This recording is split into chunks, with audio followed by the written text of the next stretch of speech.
بسم اللہ الرحمن الرحیم۔ السلام علیکم محترم سامعین اور عزیز طلبہ کرام، امید کرتا ہوں کہ آپ تمام احباب خیر و عافیت سے ہوں گے۔ آج کا ہمارا سبق نمبر 62 ہے، جس میں ہم شاعر رجل من حمیر کو پڑھیں گے۔ ان اشعار کا پس منظر یہ ہے کہ بنو عبد منات قحط سالی میں مبتلا ہو گئے۔ بنو عبد منات یہ قحط حالی میں مبتلا ہو گئے تو اپنا علاقہ چھوڑ کر صنعاء یمن کی جانب گئے۔ وہاں پڑاؤ ڈال کر اپنے مویشیوں کو حمیر کی چراگاہ میں چرانے لگے۔ حمیر والوں نے ان کو منع کیا، لیکن یہ رکنے والے نہیں تھے، یہ نہیں رکے، اور اسی وجہ سے ایک بہت بڑی جنگ چھڑ گئی۔ اس جنگ میں حمیر کا ایک بادشاہ بھی قتل ہو گیا، یعنی کہ آخرکار بنو عبد منات غالب آئے، کیونکہ ان کے ساتھ دو قبیلے بنو طی اور کلب بھی مل گئے تھے۔ شاعر حمیری ہیں، جس نے ان اشعار میں اپنی اور دشمنوں دونوں کی شجاعت بیان کی ہے۔ اسی وجہ سے ان اشعار کو منصفانہ اشعار بھی کہتے ہیں، یعنی گویا کہ شاعر نے صرف اپنی قوم کی تعریف اور شجاعت کو نہیں بیان کیا، بلکہ فریق مخالف کی بھی شجاعت اور اس کو داد دی ہے۔ تو آئیے اشعار پڑھتے ہیں اور اسے سمجھتے ہیں۔ وقال رجل من حمیر، ایک آدمی جن کا تعلق حمیر سے ہے جو کہ شاعر ہے۔ فی وقعۃ ای فی واقعۃ وفی حرب وفی موقع من المواقع کانت لبنی عبد منات وکلب علی حمیر۔ ان کا ایک جنگ ہوا تو اس جنگ کے بعد انہوں نے یہ اشعار پڑھے ہیں۔ وقال فی هذه الوقعہ بعد هذه الوقعہ من رأى يومنا ويوم بني التيم إذ التف سيقه بدمه لما رأوا أن يومهم أشب شدوا حيازيمهم على ألمه كأنما الأسد في عرينهم ونحن كالليل جاش في قتمه لا يسلمون الغداة جارهم حتى يزل الشراك عن قدمه ولا يخيم اللقاء فارسهم حتى يشق الصفوف من كرمه ما برح التيم يعتزون وزر قل خط تشفي السقيم من سقمه حتى تولت جموع حمير والفل سريعا يهوي إلى أممه وكم تركنا هناك من بطل تسفي عليه الرياح في لممه۔ آئیے اشعار کو سمجھتے ہیں۔ من رآ یومنا، کس نے دیکھا ہے، من رآ کس نے دیکھا، یومنا ہمارا دن، و یوم بنی تیمی اور بنی تیم کا دن، یعنی ہمارے اور بنو تیم کے درمیان جو جنگ تھی اس کو یوم سے تعبیر کیا۔ وہ ہمارے لیے بھی دن تھا، ان کے لیے بھی دن تھا، یعنی بڑا عظیم دن تھا۔ اذا التف سیقہ بدمی، جب جس میں غبار خون کے ساتھ مل گیا تھا۔ سیق وہ غبار جو فضائے آسمانی میں چکر لگائے، سیق کہتے ہیں غبار کو، اور دم کہتے ہیں خون کو۔ التفا بمعنی اختلط، اختلاط بمعنی آپس میں مل جانا، تو خون اور غبار آپس میں جس میں مل چکا تھا اس جنگ کی حالت میں۔ من رآ یومنا و یوم بنی التیم اذ التف سیقہ بدم لما رأوا ان یومہم اشب، اشب کے معنی ہے گنجان، گنجان چیز، گھنی چیز۔ تو کہتے ہیں جب انہوں نے دیکھا کہ ان کا دن سخت ہے، گنجان ہے، شدوا حیازیمہم، حیازیم صدر، سینے کو کہتے ہیں، شدوا بمعنی انہوں نے مضبوطی سے پکڑ لیے یا اپنے سینوں کو کس دیا، تو اس دن کی تکلیف و الم پر اپنے سینوں کو کس کر باندھا، یعنی حوادث کو برداشت کرنے کے لیے تیار ہو گئے۔ الم کہتے ہیں تکلیف کو۔ دیکھو، لما رأوا جب انہوں نے دیکھا، ان یومہم اشب کہ ان کا دن سخت ہونے والا ہے، ان کا دن، شدوا تو انہوں نے باندھ دیے، شدہ بمعنی ٹائٹ کرنا، باندھنا، شدوا انہوں نے باندھ لیے، حیازیمہم اپنے سینے کو، علی علمہ درد کے ساتھ، علم و درد کے لیے تیار ہو گئے۔ آگے کہتے ہیں کأنما الاسد فی عرینہم، گویا کہ وہ شیر تھے کچار میں، اور ہم اس رات کی طرح تھے جو جوش مارتی ہے اپنی تاریکی میں۔ کأنما گویا کہ وہ لوگ، الاسد، اسد جمع ہے اسد کی، اسد کہتے ہیں ایک شیر کو، اور اسد اگر سین ساکن ہو جائے اسد یہ جمع ہے۔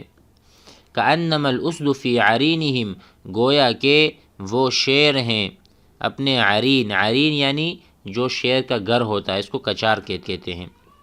وَنَحْنُ كَاللَّيْلِ اور ہم رات کی تاریکی کی طرح، جاش فی قتمہ جو اور اندھیری کی طرف جا رہا ہوتا ہے، یعنی قتم غبار اور تاریکی کو کہتے ہیں قتم، اور جاشا بمعنی ہونا، جاشا کا ترجمہ ہے جوش مارنا۔ ہم گویا کہ رات کے اندھیری میں گھسے جا رہے تھے، ہمیں بھی کسی چیز کا خوف نہیں تھا۔ لا یسلمون الغداة جارہم کہ وہ جنگ کی صبح اپنے پڑوسی کو بے یار و مددگار نہیں چھوڑتے۔ لا یسلمون، اسلم یسلم کسی کو کسی کے حوالے کرنا، اس کو ہم عربی میں کہیں گے فوض یفوض تفویض۔ اسلم یسلم اسلام یعنی کسی کو کسی کے حوالے کرنا، کہتے ہیں لا یسلمون الغداة، لا یسلمون فی الصباح صبح سویرے، یہ ایسی قوم ہے کہ کسی کو بھی کسی کے ہاتھ میں نہیں دیتی، جارہم اپنا پڑوسی، الجار جار کہتے ہیں پڑوسی کو، تو یہ اپنے پڑوسی کو بے یار و مددگار نہیں چھوڑتے، کسی اور کے حوالے نہیں کرتے۔ حتی یزل الشراک عن قدمی یہاں تک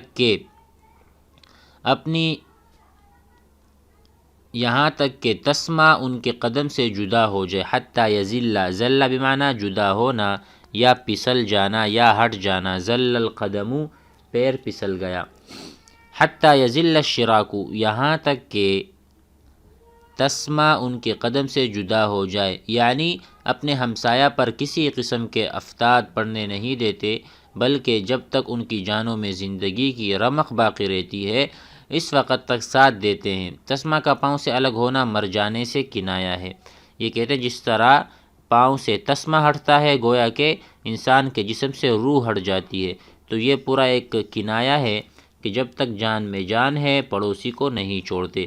ولا یخیم اللقاء فارسہم اور ان کا شہسوار جنگ سے اعراض نہیں کرتا۔ خام یخیم بمعنی بزدل ہونا، روگردانی کرنا، اعراض کرنا، خام یخیم۔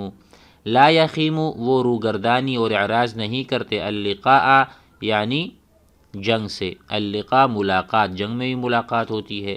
فارسہم ان کا جو بھی شہسوار ہے، فارس گھڑ سوار۔ حتی یشق الصفوف من کرمی یہاں تک کہ اپنی شرافت و شجاعت سے دشمن کی صفوں کو چیر دیتا ہے۔ شق یشق پھاڑ دینا، الصفوف صفوں کو، من کرمہ من شجاعتہ۔ ما برح التیم یعتزون وزر اور بنو تیم اپنے آبا کی طرف اپنی نسبت کرتے رہے۔ ما برح التیم ای ما زال اب تک استمرار کے ساتھ، تیم اپنے آپ کی نسبت کرتے ہیں اپنے آباء و اجداد کی طرف۔ ما برح التیم یعنی بنو تیم، یہ جو قبیلہ ہے اپنی نسبت کرتے ہیں اپنے آباء و اجداد۔ وزرق الخطی، وزرق الخطی سے مراد یہاں پر مراد ہے نیلگو نیزے، ٹھیک ہے۔ وزرق الخطی یعنی ان کے جو نیزے ہیں وہ الگ کلر کے ہیں، اگر اس نیزوں کو کوئی دیکھ لیتا ہے سمجھ جاتا ہے فلاں قبیلے کا یہ فلاں قبیلے کا نیزہ ہے۔ تو اسی طرح انہوں کا بھی اپنا نیزہ تھا، تو کہتے ہیں اور نسب پر فخر کرتے ہوئے لڑتے رہے، اور مقام خط کے نیلگوں نیزے بیمار کو بیماری سے شفا دے رہے تھے، یعنی زخمی کو زخمی نہیں چھوڑتے بلکہ نیزے سے اس کا کام تمام کر دیتے اور زخموں سے اس کو شفا اور نجات دیتے تھے۔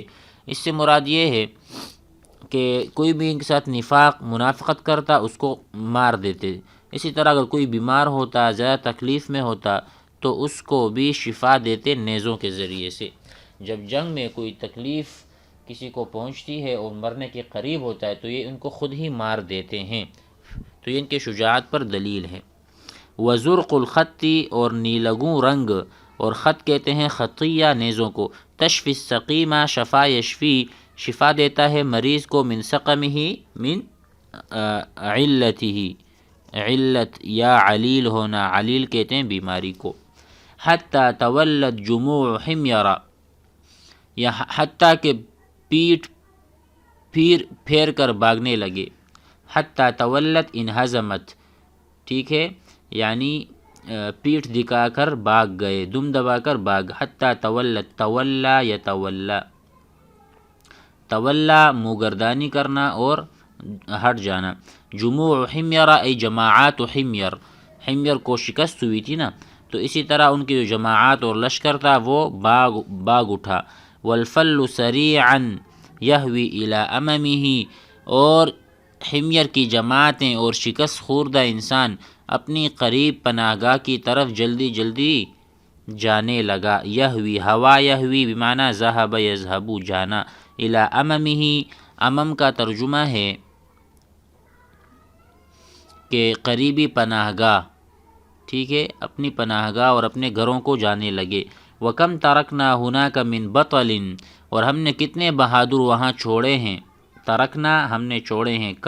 کم خبریہ ہے، خبریہ سے یعنی کتنے زیادہ ہم نے وہاں پر بہادروں کو چھوڑ دیا. ہناکا، وہاں پر، ای تلک المعرکہ، فی مقام خط.